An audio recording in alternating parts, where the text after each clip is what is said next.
Hey guys, I accidentally searched train hits a woman instead of car hits a woman. But I found a video with a warning.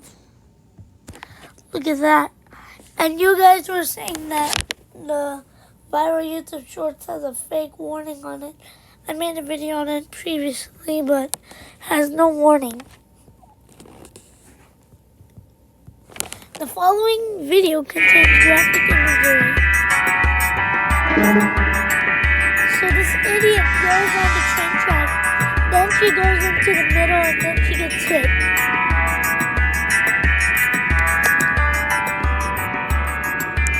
Okay, look, everybody's panicking. This guy tries to go in. Now she's under the train. So she's 19 years old.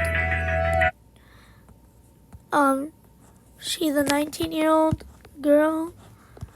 Come on, slider, slide.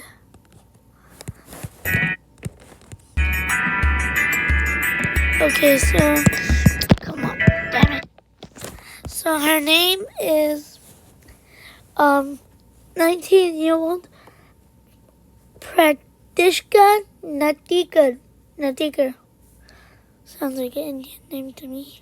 So she was hit by, a train in Mumbai, and she got hurt pretty bad. She survived, luckily, but just don't do this. This is idiotic.